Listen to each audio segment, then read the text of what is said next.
네, 자, 오늘장 내일장 2부 순서를 이어가고 있습니다. 그동안 연일 잘 달렸던 오늘 우리 증시가 잠시 좀 숨고르기를 하는 모습을 보였습니다.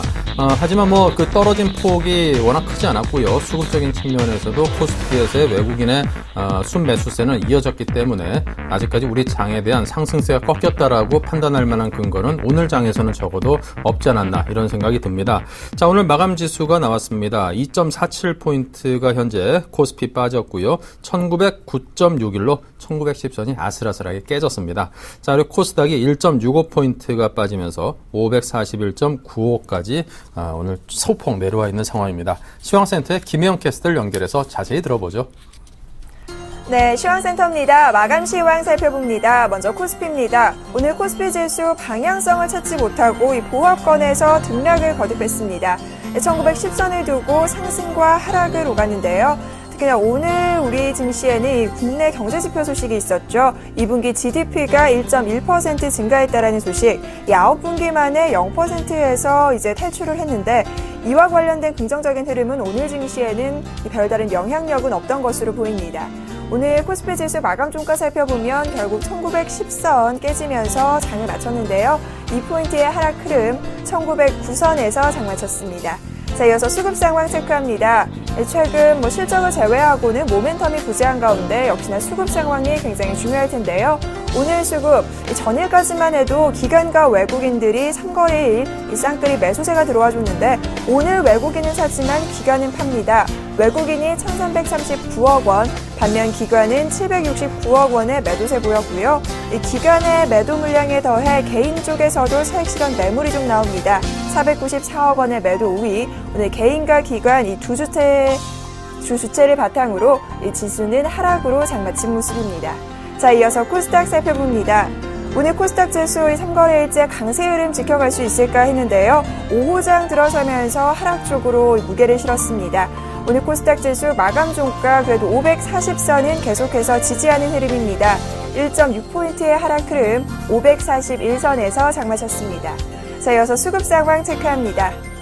오늘 코스닥 시장에서는 기관과 외국인의 매도 물량이 좀 나옵니다. 개인 쪽에서 219억 원의 매수 우위 나타냈지만 이 기관 쪽에서 70억 원, 외국인이 114억 원의 매도 우위 나타내면서 결국 지수는 약세로 장마친 모습입니다.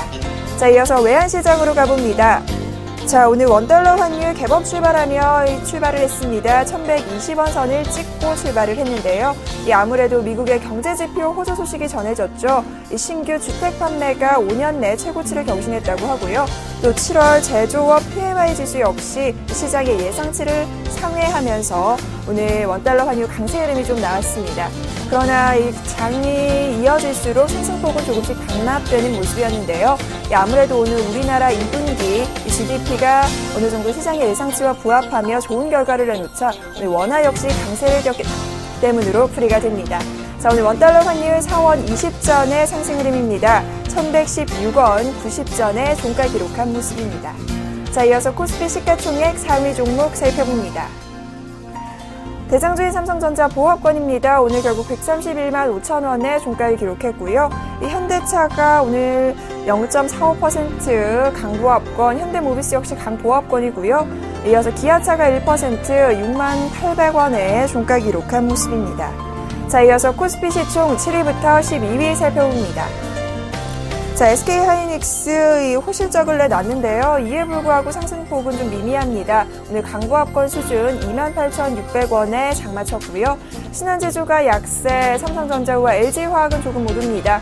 반면 한국전력 장중 3%에 가까운 급락 보이기도 했는데 낙폭을 좀 만회하며 장마친 모습이네요. 1.8% 밀립니다. 28,600원에 종가 기록한 모습입니다. 자, 이어서 코스닥 시가총액 상위 종목 살펴봅니다. 대장주인 셀트리온 1%의 상승 흐름입니다. 51,800원의 종가 기록했고요. CJ 오쇼핑이 2%, 서울반도체도 양호한 흐름입니다. 1%대의 상승세가 이어졌고요. 특히나 동서가 눈에 좀 띕니다. 5%의 강세 흐름, 29,100원의 종가 기록한 모습입니다. 자, 이어서 코스닥 시가총액 7위부터 12위입니다. CJ 오쇼핑에 이어 GS 홈쇼핑도 오늘 상승 흐름이 괜찮습니다. 24만 1,200원의 종가 기록했고요. 이어서 포스코 ICT 오늘 사흘째 상승하는가 싶었는데 중국 기대감이 들어오면서 장중 강세를 보이기도 했지만 결국 차익 실현 매물 나오면서 약세로 장마칩니다. 오늘 포스코 ICT 9,580원에 종가 기록했고요. SFA가 2% 가까이 밀립니다. 오늘 53,800원에 종가 기록한 모습입니다. 이어서 오늘 장 특징 업종 및 테마 종목 살펴봅니다. 먼저 전기차 관련주부터 체크해봅니다. 이 시장 확대 기대감에 동반 상승 흐름이 좀 나오나 싶었는데요. 막판 들어서면서 방향성을 조금 달리합니다. 삼성 SDI의 경우 이 테슬라와 함께 공급 계약 소식과 관련된 소식이 슬슬 나오고 있는데요. 1%대의 상승 흐름 16만 6천 원에 종가 기록했고요. 반면 일진 머티리얼즈는 좀 밀립니다. 1.8%의 하락 흐름 오늘 15,700원에 종가 기록한 모습. 코스모 신소재가 오늘 흐름 좋습니다. 3%의 강세. 반면 포스코 ICT는 약세 흐름 보이면서 9,580원에 종가 기록한 모습입니다. 이어서 블랙박스 관련주 살펴봅니다. 서울시에서 내년부터는 택시 내 블랙박스 설치를 의무화한다는 소식에 오늘 관련주들 상승 흐름이 강하게 이어졌는데요. 이를 위반하면 과징금을 부과하거나 일정 기간 사업정지 명령을 내리기로 했다는 소식까지 함께 전해집니다. 팅크웨이가 결국 상한가로 급등세 보이면서 오늘 12,750원에 종가 기록했고요. 파인디지털이 6%, 넥스칩이 5%, 캠시스가 4%, 전반적으로 강세로 장마친 모습입니다. 이어서 방산주 살펴봅니다. 국방비를 확대했다는 소식에 오늘 상승 흐름이 좀 나오는데요. 전일이었죠. 2014년부터 2018년까지 내년부터 5년간 총 214조 원이 넘는 국방비를 투입한다고 밝히면서 상승세가 좀 나옵니다. 스펠코가 12% 급등세 보이면서 3,555원에 종가 기록했고요. 빅텍이 9%, 퍼스텍이 4%, 다만 휴니드가 막판 들어서면서 약세입니다. 3,530원에 종가 기록한 모습입니다. 이어서 STX 그룹도 살펴봅니다. 전일에 이어 오늘도 상승 흐름이 굉장합니다. 대거 상한가, 전체 상한가로 장마친 모습인데요. 아무래도 채권단의 자금 지원을 바탕으로 STX 그룹의 회생 가능성이 높아졌기 때문으로 풀이가 됩니다. 오늘 STX가 상한가 1,905원, STX 페노션이 1,690원, 이어서 STX 조선해양, 중공업, 엔진까지 모두 상한가 도달하며 장마친 모습입니다. 이어서 전일 실적 발표주 오늘 어떤 흐름을 보였는지 챙겨보겠습니다. 먼저 LG전자입니다. 이 LG전자 올 2분기 양호한 실적을 내놓긴 했는데요. 오늘 2% 정도 밀립니다. 아무래도 핵심 사업 부분에 부진이 좀 나타났다라는 소식이 투심에 악영향을 미친 것으로 풀이가 되는데요. 오늘 LG전자가 72,400원에 종가 기록했고요.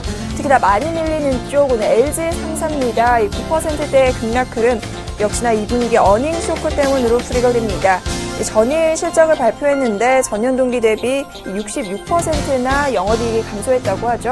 LG상사가 오늘 38,800원에 종가 기록했고요. 이어서 OCI 2분기 흑자 전환 소식에도 오늘 차익 실현 매물에 하루 만에 내림세입니다. 자, 이어서 두산인프라코어 역시 오늘 1% 정도 밀리는데요. 이 시장에서 적자 전환을 예상하기는 했지만 예상했던 것보다는 적자폭이 적어서 전일에는 상승세가 조금 나왔는데 오늘 1% 밀리며 12,700원에 종가 기록했습니다. 자, 이어서 대우건설과 두산건설 역시 나와 있는데요. 이 두 종목은 2분기 실적이 이 시장 기대치를 충족한 것으로 나타났는데 대우건설이 오늘 흐름이 좀 좋습니다. 4%대의 강세 7,740원에 종가 기록한 모습입니다. 자, 전일에 이어 오늘도 실적 발표된 종목들 있죠. 이어서 오늘 실적 발표 내놓은 종목 챙겨봅니다. 자, 먼저 SK하이닉스입니다. 자, 전일에 SK하이닉스 오늘 장중에 이제 실적을 발표했는데요. 이 분기 사상으로는 최대 실적 발표하면서 상승 흐름이 좀 어느 정도 나올까 했는데 미미합니다. 강보합권 수준 28,600원에 종가 기록했고요. 자, 이어서 현대차 역시 오늘 장중 2분기 실적을 발표했는데 전년 동기 대비 5.2% 줄었다고 합니다. 그래도 강보합권 지켜내면서 장마쳤고요. 자, 이어서 S오일입니다. S오일 오늘 약세 흐름 이어지고 있는데요. 2분기 영업이익은 995억 원 정도로 전년 동기 대비 흑자 전환했다라고 얘기를 나왔지만 이 시장의 예상치보다는 조금 늦돈 수준을 내놓으면서 오늘 약세 흐름입니다. 자, 이어서 삼성전기 역시 약세 흐름입니다. 오늘 84,900원에 종가 기록을 했는데요. 2분기 시장의 기대치를 뛰어넘는 깜짝 실적 발표하기는 했지만 이에도 파란불로 장마친 모습입니다. 이어서 KG ETS 살펴봅니다. 이 상장 이틀째인 오늘도 상한가입니다. 전일에 이어 오늘도 상한가로 결국 장마치는데요. 주당 690원 오릅니다. 5,290원에 종가 기록한 모습입니다. 자, 이어서 현대상선 살펴봅니다. 오늘 상승 흐름이 조금 나오죠. 그러나 막판 들어서면서 상승폭이 조금 주네요. 일부 소송에서 승소를 했다라는 소식 때문인데요. 오늘 현대상선 주당 300원 오릅니다. 17,250원에 종가 기록한 모습입니다. 자, 이어서 신성통상 살펴봅니다. 오늘 강세 나타냈는데 결국 상한가 부분까지 올라옵니다. 사흘 만에 반등세가 좀 강하게 나온 모습이죠. 신성통상의 강세, 아무래도 이 지난해 진출한 SPA 부문이 호조세를 보이고 있기 때문으로 풀이가 되는데요. 오늘 신성통상 1,300원에 종가 기록한 모습입니다. 네, 지금까지 시황센터 김혜영이었습니다.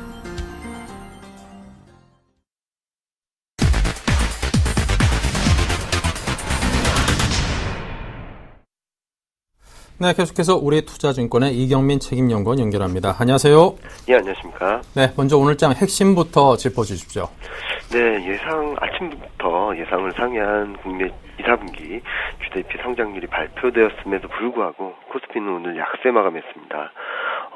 이런 부분들의 GDP 성장률이 긍정적으로 나왔다는 측면에 있어서는 중기적인 흐름에 힘을 실어주는 부분이라 볼 수 있겠지만 단기적으로는 60일선에 대한 부담 그리고 외국인과 기관의 매매 공방에 따른 매물 소화 등이 전개 중인 것이 아닌가라는 판단을 하고 있습니다. 특히 60일선 이후에도 121선, 200일선이 저항으로 남아있다는 측면에서 단기적인 부담은 좀 커지고 있는 상황이라 볼 수 있겠습니다. 네.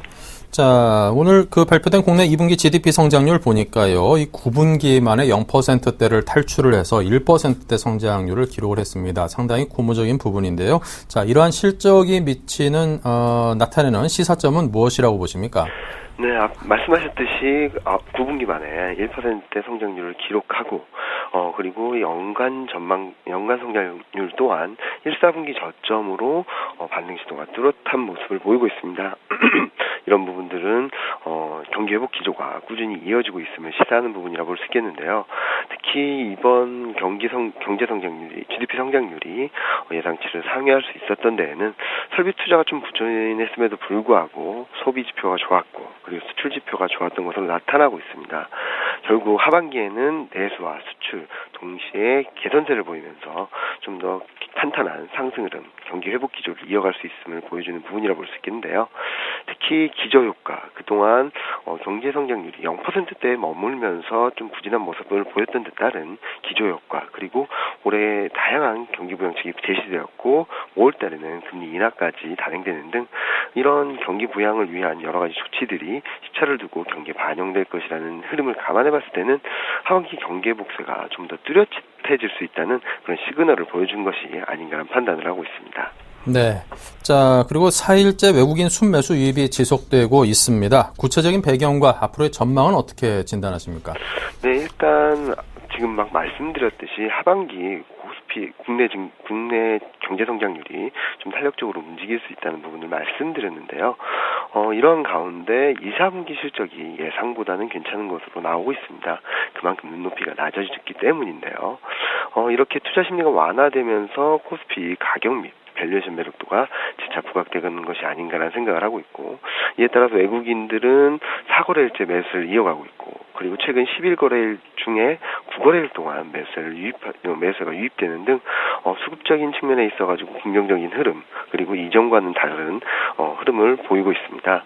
특히 2, 4분기 이후에는 국내 경제 성장률이 좀 탄력적으로 움직이면서 그동안 코스피 발목을 잡았던 글로벌 경제 성장률 대비 좀 부진했다는 그런 흐름에서 벗어날 가능성이 높다고 보고 있습니다. 이런 부분들은 글로벌 포트폴리오 차원에서 여러 가지 국가들 자본 3배분을 하는 과정에 있어가지고 다시 한번 코스피 매력도를 높여주는 부분이 아닌가라는 생각이 들고 있어서 이런 외국인의 매수세는 단기적으로 그치기보다는 좀 추세적으로 유입될 가능성이 높지 않나라는 조심스러운 예상을 하고 있습니다. 네. 자, 끝으로 내일장의 흐름은 어떨 거라고 내다보십니까? 네, 오늘 그리고 어제 그리고 오늘 60일선을 앞두고서는 계속적으로 주춤거리는 모습을 보이고 있습니다. 거래대금도 여전히 4조 원대를 넘어서지 못하고 있다는 측면도 좀 감안하실 필요가 있겠는데요.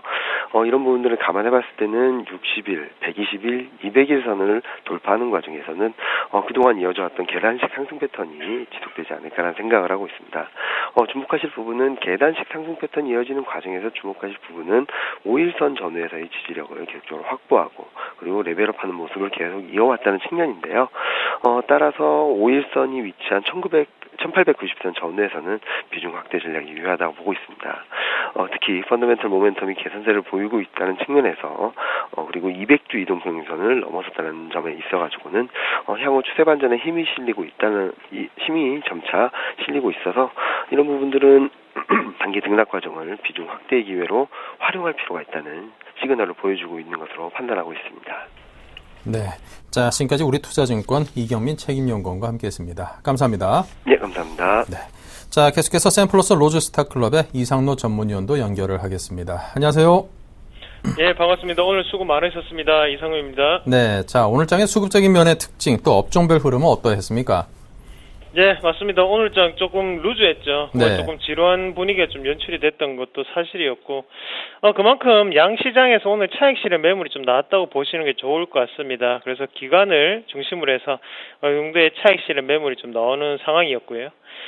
일단 전기전 접종이 달려가지 않는 한 우리나라 지수 포인트가 다시 한번 2000포인트까지 올라가기에는 조금 제약적인 부분이 있지 않겠나라고 생각을 하는 게 저의 의견이고요. 만약에 지금 같은 상황이라면 우리가 박스권을 좀 더 크게 열어서 대응을 하실 필요가 있을 것 같아요. 그래서 상단으로 한 1930에서 35포인트 그리고 하단으로는 1890포인트까지는 좀 더 열어놓으시고 우리가 여기서는 개별적인 그런 장세가 연출될 확률이 높다는 거 꼭 기억을 하시길 바라겠습니다. 그래서 이 부분에서는 실적이라든지 아니면 재료를 가진 종목군 위주로의 매매가 좀 더 중요하지 않을까 그렇게 보는 시각이고, 코스닥 지수 같이 한번 볼게요. 코스닥 지수도 한번 보시면 지금 같은 경우에 차익 실현 매물이 좀 나왔습니다.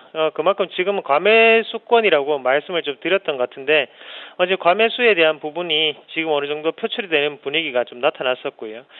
지금 일단은 지지가 되는 60일선인가요? 120일선인가요? 120일선이 지지가 되고 있는데 이 지지를 믿지 마시고 일단은 어느 정도의 포트폴리오 개편이라든지 아니면 일단 차익 실현을 좀 더 같이 챙기시는 전략이 좀 필요하지 않겠나 그렇게 말씀을 좀 드릴게요. 같이 수급적인 부분 한번 확인해 보겠습니다.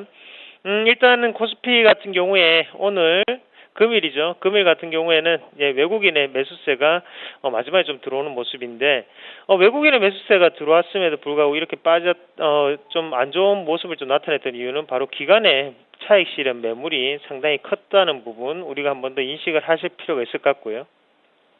업종별로 한번 같이 보시면 지금 외국인 같은 경우에는 전기전 접종의 소폭 그리고 화학업종, 서비스업, 통신, 철강금속, 운수장비 업종에 매수세를 보였습니다. 그 외에 여타의 섹터들한테 매수세를 많이 보였는데 일단 GDP 성장률 자체가 조금 긍정적으로 발표됐다는 것에 대해서 의미를 좀 둘 수 있겠고요.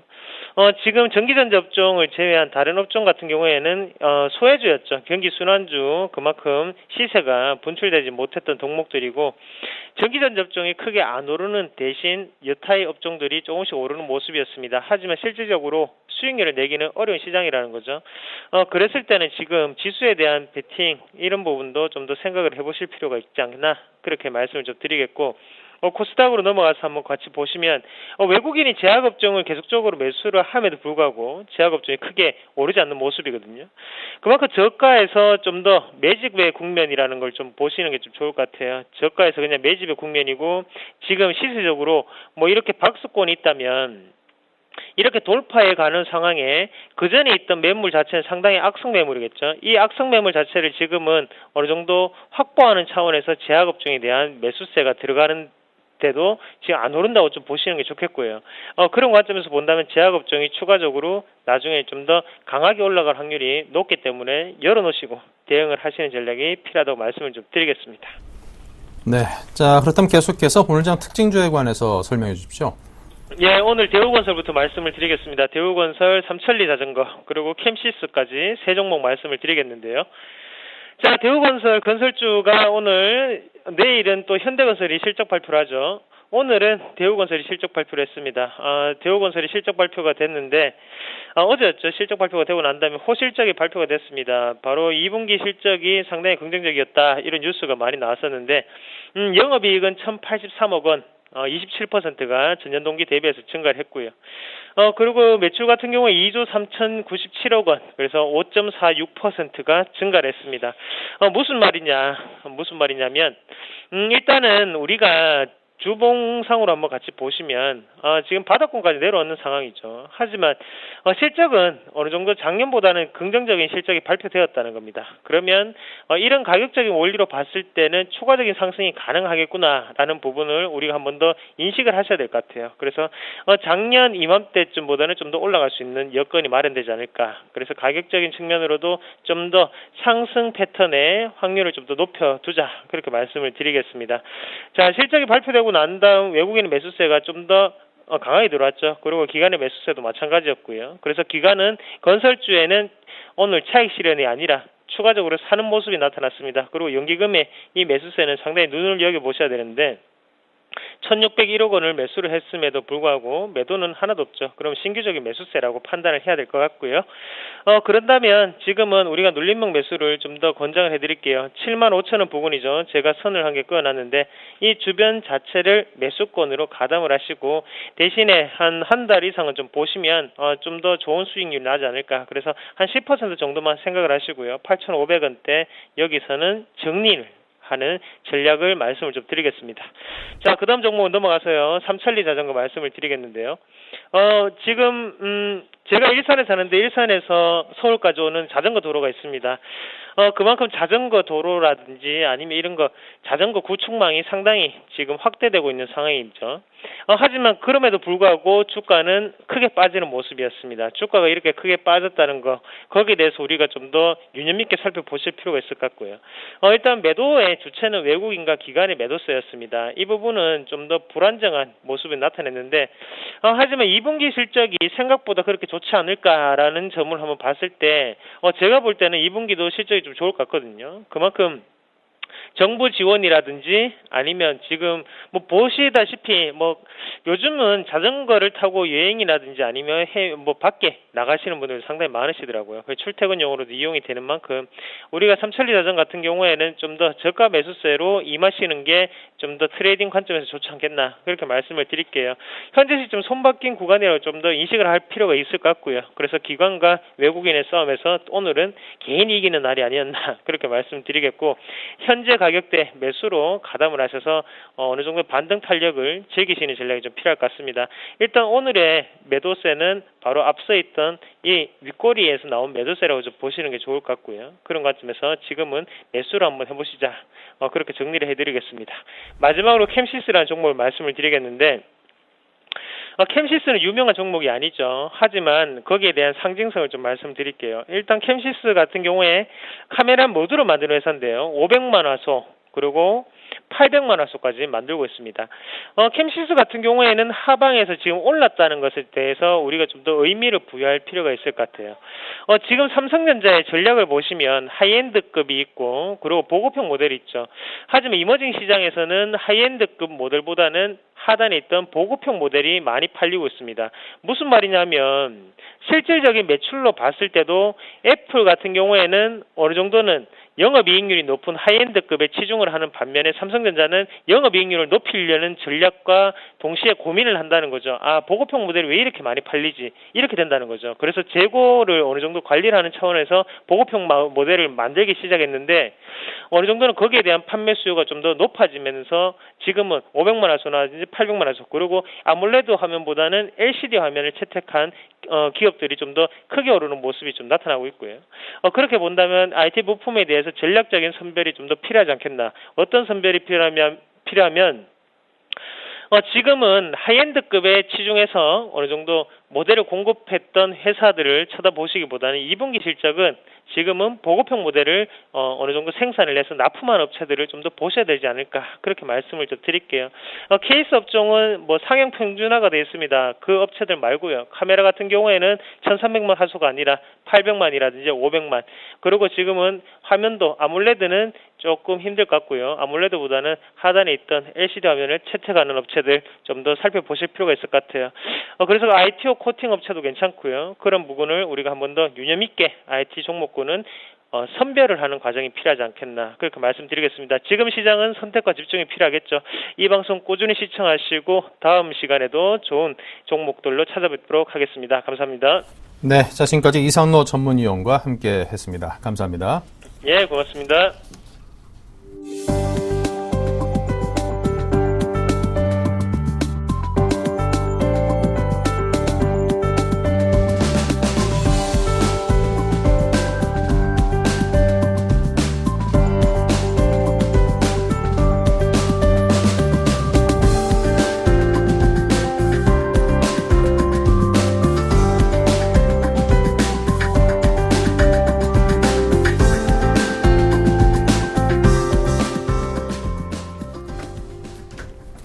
네, 계속해서 내일장 다이렉트 전략 시간입니다. 오늘 함께 하실 분은요, 골든이글 투자자문의 정태근 팀장과 대신증권 신촌점의 박정원 대리 모셨습니다. 어서 오십시오. 네, 반갑습니다. 네. 자, 먼저 내일장에서 이길 수 있는 다이렉트 전략부터 보겠습니다. 네, 주식을 살까, 종목 선점법은 뭘 살까에 대한 이야기를 나누고요. 네, 정태근 팀장께서는 단기 상승 추세 1930에서 40선을 최대치로 전망을 했습니다. 업종 간 순환매 대응과 수급 확인하자고 했고요. 한올 바이오파마 이야기하십니다. 박정원 대리께서는 코스피의 1900선 안착 여부를 확인하자 투심 개선과 낙폭 과대, 개별 실적주 접근을 당부했습니다. 종목은 서원인텍입니다. 네, 먼저 단기 상승 추세라고 진단을 하신 정태현 팀장님. 네.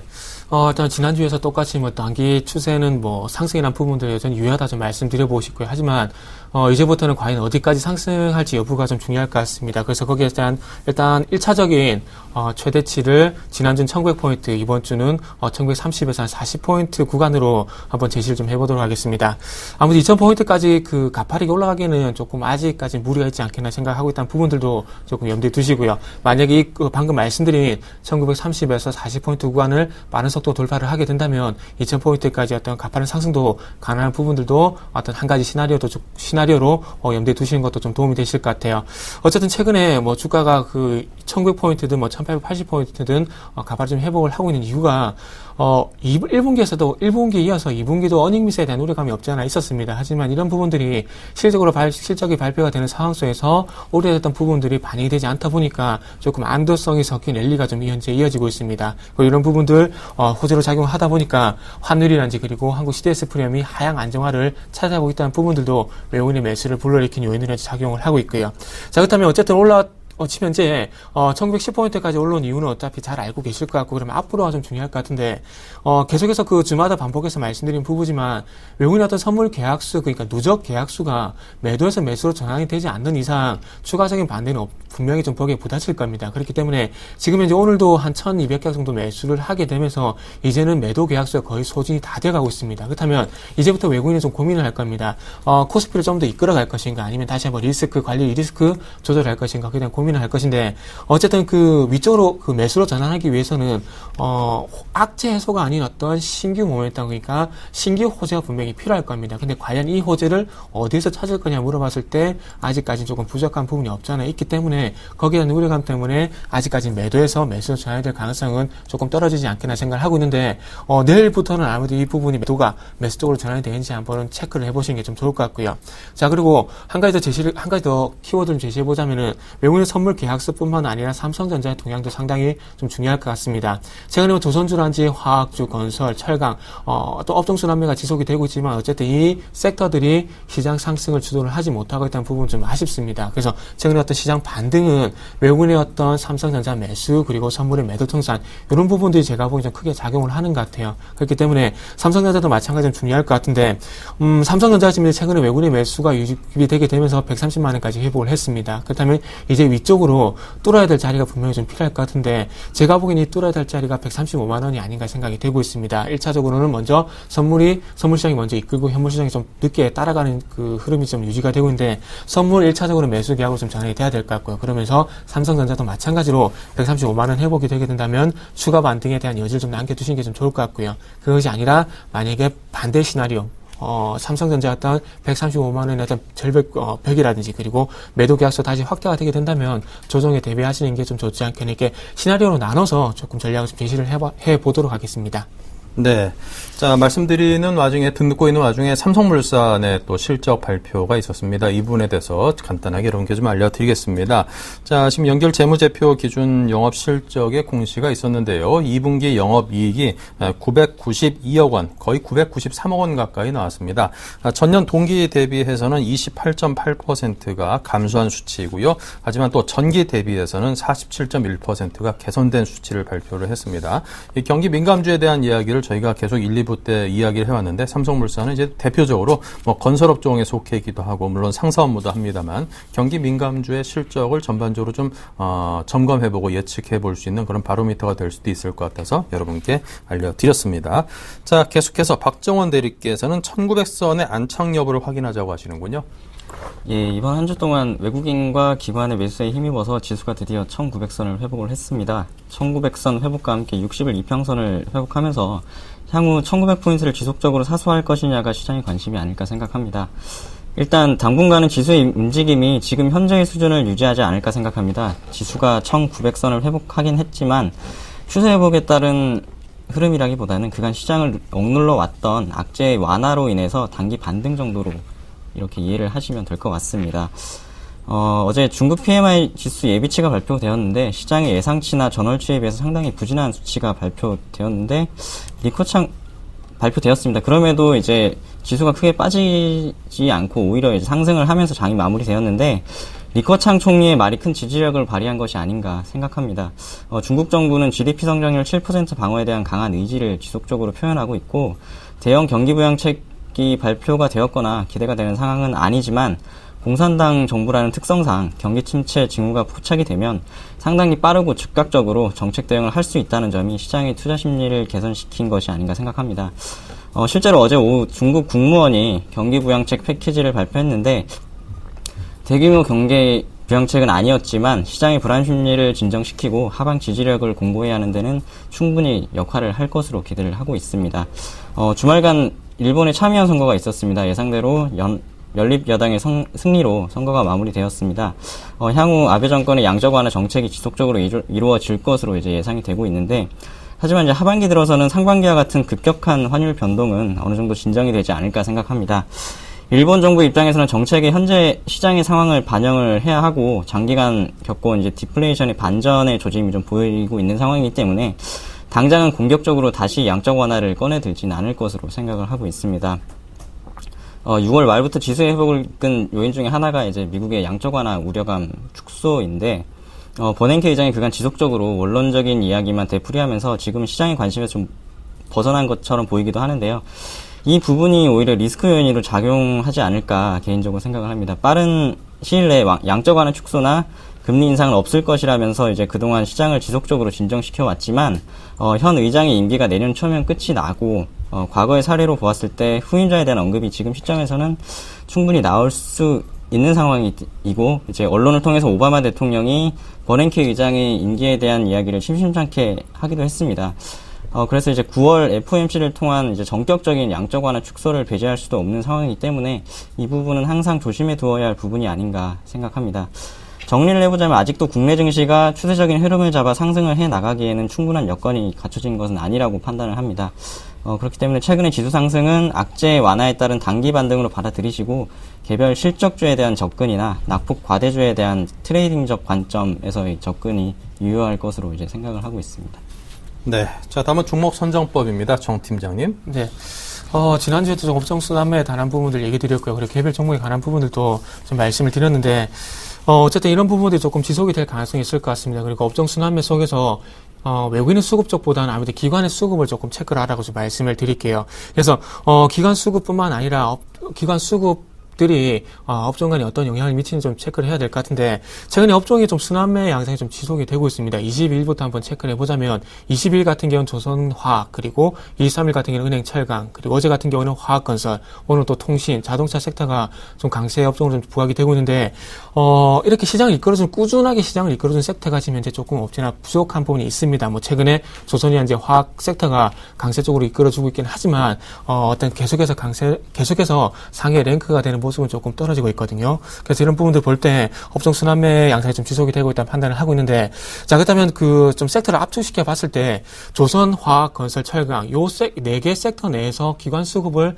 조금 체크를 하시는 게 좋을 것 같습니다. 이 네 개 섹터 같은 경우에 최근에 수급을 좀 체크를 해보자면은 기관의 수급에, 그러니까 즉 기관 매수에 의해서 올라온 부분이 상당히 크기 때문에 기관의 수급이 만약에 조금 부족하다면은 조금 매수 강도가 떨어진다면 조금 주춤할 거고요. 그것이 아니라 기존의 그 기관 매수 강도가 지속이 되게 된다면은 추세적으로 좀 더 올라갈 가능성은 분명히 있을 겁니다. 하지만 이런 기관의 수급이 조금 추세적으로 이끌어 가기보다는 아무래도 단기적인 어떤 트레이딩 관점에서 들어온 부분이 없지 않아 있다는 것들도 명심을 해야 될 것 같고요. 그렇다면은 추세적인 어떤 상승 대응보다는 기술적으로 좀 대응하는 것이 좀 좋지 않겠나 말씀 한번 드려보고 싶고요. 그리고 좀 연결해서 말씀드려 본다면은 일단은 뭐 개별 종목 대응을 하시게 되면서 리스크 관리가 아직도 좀 필요한 부분들을 좀 강조를 해보고 싶은데, 뭐 시장이 올라가는데 왜 자꾸 리스크 관리에 대한 얘기를 하냐 이렇게 여쭤볼 수도 있겠지만, 이런 부분들이 개인 투자자들이 느긋하게 가져갈 수 있는 대세 상승장이 아니기 때문에 그런 부분들을 좀 이해를 해달라고 좀 말씀을 드릴게요. 그래서 뭐 종목을 한번 선정을 해보자면 뭐 레고캠 바이오라든지 오늘 6% 가까이 올랐죠. 지난주에도 말씀드렸던 종목인데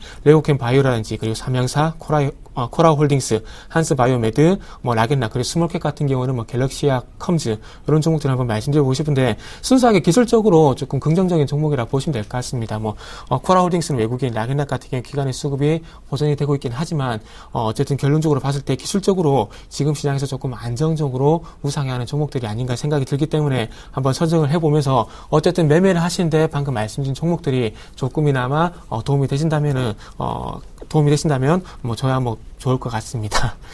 네. 자, 다음 박 대리님의 종목 선정법 이어가 볼까요? 네, 앞서 말씀드렸듯이 대외 악재들이 단기적으로 완화되고 있고, 그와 동시에 투자 심리가 개선되면서 지수가 1900선까지 회복을 했습니다.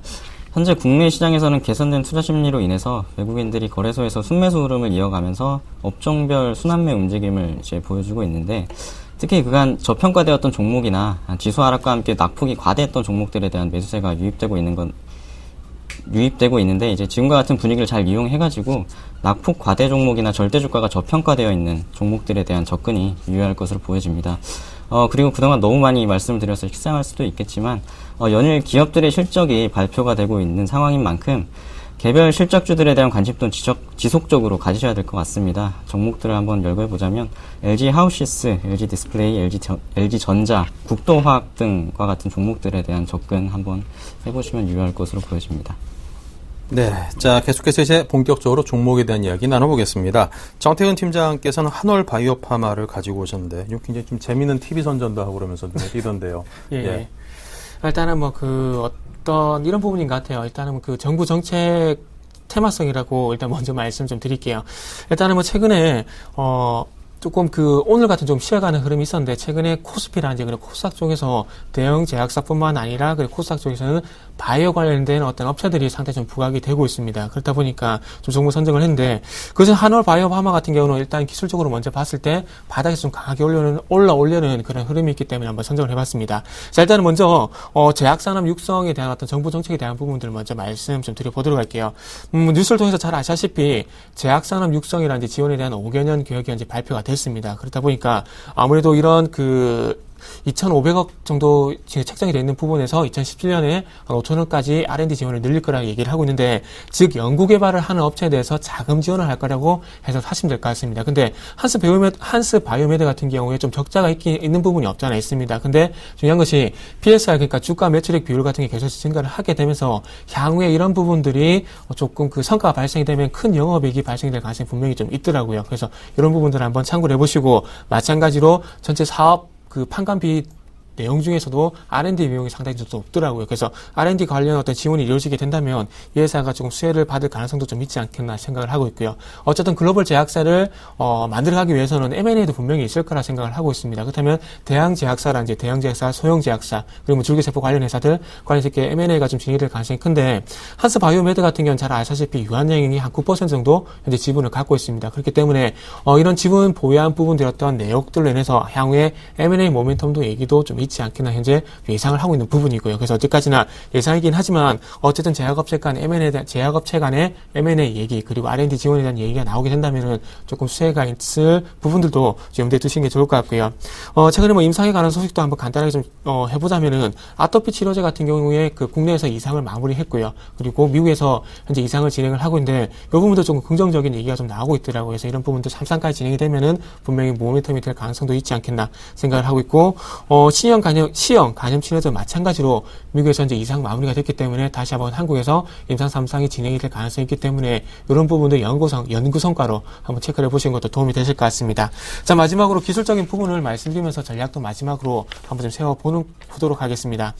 자, 한스 바이오메드 같은 경우에 만원 가격대에서 5,500원까지 거의 절반 정도 가까운 가격 조정이 나왔어요. 그리고 차트적인 어떤 부분을 보게 되자면, 하락 추세로 전환이 되게 되면서 21선이 화면을 보신 바와 같이 계속해서 저항이 되는 부분들이 확인할 수 있는데, 중요한 것은 5,500원 부근에서 소위 말하는 쌍바닥을 형성하고 있는데, N자형 반등이 현재 이렇게 강하게 이끌어주고 있다는 겁니다. 그리고 중요한 것이, 자, 차트를 보시면 하락을 시작했을 시점에 거래량이 상당히 크게 유발이 되면서 하락 전이 됐었는데, 최근에 또 보시면 특징적인 부분이 거래량이 유발이 되게 되면서 반등 시도를 현재 나오고 있다는 겁니다. 그렇다면은 지금 현재 기술적으로 봤을 때 누가 보더라도 N자형 반등이 좀 나올 가능성이 충분히 크다는 겁니다. 그리고 단기적으로 봤을 때 5일선과 어떤 이격 축소 과정이 이루어지고 있는데 5일선과의 어떤 이격 축소 과정이 마무리가 되게 된다면 다시 한번 반등이 나올 가능성이 있기 때문에 저는 조금 기술적으로 좀 주목을 해봐야 되지 않겠나 좀 생각을 하고 있습니다. 자, 그래서 저는 개인적으로 길게 본다면은 화면을 좀 같이 보도록 할게요. 길게 본다면 121선과 241선이 이렇게 대들것을 난 부분인데 요번 어떤 그 패턴인 것 같아요. 121선과 241선 대드크로스가 난 지점에서 추가 하락이 제한이 되게 되면서 반등이 나오는 경우가 많은데 한올 바이오파마도 길게 봤을 때는 그런 부분들도 조금 염두에 두시는 게 좋을 것 같아요. 그래서 저는 이 종목을 한 7,800원 정도 현재 일단은 보고 있다는 부분들 말씀드리면서 자, 최근에 기관 수급도 조금은 호전이 되고 있다는 부분들도 간단하게 말씀드리면서 전략 좀 세워보도록 할게요.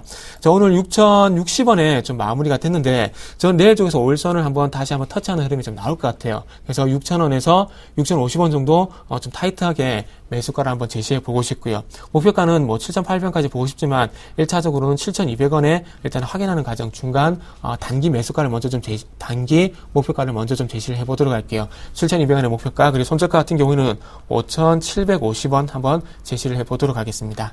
네, 자 다음 박정원 대리님의 서원인텍 듣겠습니다. 네, 이번 주 제가 추천드릴 종목은 서원인텍이라는 종목입니다. 핸드폰 부자재와 액세서리를 주로 생산하는 회사인데요. 원래는 피처폰, 키패드 매출을 중심으로 성장을 해온 회사입니다. 근데 이제 스마트폰 시장이 점점 성장을 하면서 스마트폰 부자재와 액세서리 등으로 제품을 다변화하면서 최근 실적 성장이 상당히 눈에 띄고 있는 회사입니다. 서원인텍에 대한 각 증권사의 2분기 실적 예상치들을 종합을 해보니까 매출액이 대략 800억에서 900억 원 사이, 그리고 영업이익이 80억 원에서 90억 원 사이 수준으로 나왔습니다. 이 수치들은 각각 전분기 대비 30에서 40% 이상 증가한 수치인데 3분기, 4분기 갈수록 실적 성장폭은 더욱 확대될 것으로 예상되고 있습니다. 현재 구미 1공장만 가동되고 있는 상황인데 하반기 고객사 신제품 출시에 따라서 구미 2공장과 베트남 법인의 신규 증설분까지 풀 가동될 것으로 지금 예상되고 있습니다. 최근 외국인과 기관의 매물이 나오면서 조정을 좀 받고 있긴 하지만 차트상으로 한번 접근해 볼 만한 모양이 아닌가 생각을 합니다. 차트 한번 보시면서 얘기를 드리면은, 차트를 좀 넓게 봤을 때 서원인텍의 주가 움직임에 있어서 이제 200일 이평선이 상당한 지지력을 보여주고 있다는 것을 좀 볼 수가 있는데요. 최근 조정을 받으면서 주가가 200일선에 거의 근접을 해 가고 있습니다. 그래서, 200일선 근접한 가격대인 이제 1,000원에서 11,500원 사이에서 매수할 것을 추천을 드리고요. 목표가는 14,000원 잡아드리고 손절가는 200일선 이탈 시인 1,500원 잡아드리도록 하겠습니다. 네. 자, 이렇게 해서 종목까지 들었습니다. 자, 포스코의 또 영업 실적이 나왔습니다. 계속해서 주요 기업들이 실적을 발표하고 있는데요. 좀 살펴보도록 하겠습니다. 2분기 영업이익이 9,030억 원이 나왔습니다. 전년 대비해서는 30%가 감소를 했다고 하고요. 전분기 대비해서는 25.9%가 좀 상향된 좋아진 그런 실적을 발표했습니다. 하지만 전반적으로는 좀 전년 동기 대비해서는 많이 좀 부진했던 그런 실적이었습니다. 자, 계속해서 추천 종목의 AS 해보겠습니다. 정 팀장님, SM 3%대 수익이네요. 네, 항상 좀 아슬아슬하게 전날 아니면 당일날 좀 이렇게 오르는 게 좀 아슬아슬하네요. 일단 SM 같은 경우에 좀 지난주에 말씀드렸던 부분과 크게 차이는 없을 것 같아요. 일단 4만 원 부분까지의 주가 제자리 찾아가는 과정이 좀 지속이 될 것 같습니다. 그리고 최근에, 기관 수급도 계속 지속이 되고 있기 때문에, 자, 화면 좀 같이 볼게요. 자, 화면 보시면은, 지금 화면을 좀 같이 보시면 어떤 부분을 볼 거냐면, 이 초록색 선입니다. 초록색 선을 보시면 아시겠지만, 주가가 현재 올라가게 되면서 기관 수급이 계속 꾸준히 되고 있어요. 그렇기 때문에, 이 기관 수급이 끊기지 않는 이상, 반대로 좀 지속이 될 가능성이 크기 때문에 기관 수급 보시면서 조금 느긋하게 좀 생각하라고 좀 먼저 말씀 한번 드려보고 싶고요. 자, 그러고 난 뒤에 마지막으로 목표가 39,500원 제시를 했는데 일단 39,500원까지는 무조건 좀 일단 홀딩을 하도록 하겠습니다. 그리고 39,500원 갔을 때 추가적으로 갖고 갈 것인지 아니면 여기서 수익실 할 것인지는 그때 가서 고민을 해보셔도 일단 늦지 않겠다. 이렇게 정리를 해드릴게요. 네. 자, 그리고 박 대리님의 신진 SM은 매수가 미도달입니다. 예. 지난주 추천을 드리고 이제 신진 SM이 조정도 받지 않고 지속적으로 상승하는 모습을 보였습니다. 그래서 매수가에도 도달을 하지 못했는데요. 혹시라도 이제 매수하셨을 분들을 위해서 AS를 좀 해보도록 하겠습니다. 결론적으로 말씀을 드리자면 목표가로 제시했던 2만 원에는 아직 도달하지 못했지만 좀 더 지켜봐도 되지 않을까 생각을 합니다. 지난주에도 말씀드렸듯이 태국을 중심으로 해외 매출이 본격적으로 성장을 시작한 상황이고 플레이트를 규격화하면서 이제 판매에 있어서 지배력을 가진다는 점도 이제 실적을 안정성 있게 확보할 수 있다는 장점으로 이제 부각이 될 것 같습니다. 그리고 최근 수급상을 보면 기관의 매수세가 지속적으로 들어오고 있는 상황입니다. 그렇기 때문에 좀 더 보유를 하시면서 주가 움직임을 지켜보실 것을 추천드리도록 하겠습니다. 네. 자, 이렇게 해서 두 분의 다이렉트 전략을 모두 들어봤습니다. 다시 한번 화면을 통해서 정리해보죠.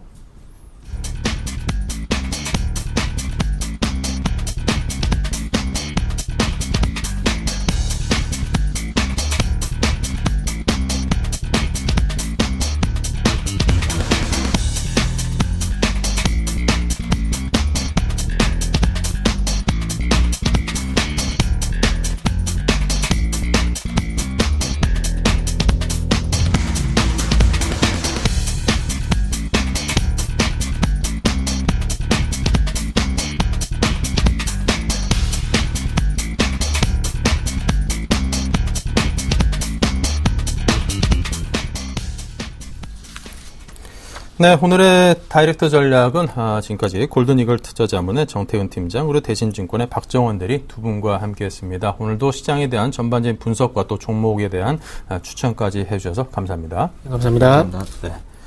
자, 계속해서 주요 기업들의 실적이 발표되면서 여러분께 실시간으로 바로바로 전해드리고 있습니다. 투자하는데 참고하시기 바라고요. 물론 성에는 못 미치긴 합니다만 또 전반적인 그 실적 발표되는 것들이 또 시장에서 우려할 만한 그런 상황도 아니고 전분기 대비해서는 상당 부분 그런 개선된 실적들을 주요 기업들이 내주고 있기 때문에 지금 상당 부분 좀 개선된 그 수급적인 측면과 결합을 해서 우리 증시의 수급과 실적이라는 두 마리 토끼를 우리 증시가 다 잡아줄 수도 있지 않을까라는 그런 기대감을 갖게끔 합니다. 이제 3분기, 4분기, 하반기로 갈수록 우리 경제가 더 나아질 가능성이 크다라는 게 전반적인 그 시각이고 보면요. 우리 투자자 여러분들께서도, 긍정적인 시각 잃지 마시고 잘 한번 저희와 함께 투자를 해보시기 바랍니다. 자, 오늘 여기서 인사드리고 저희는 내일 금요일에 뵙겠습니다. 감사합니다.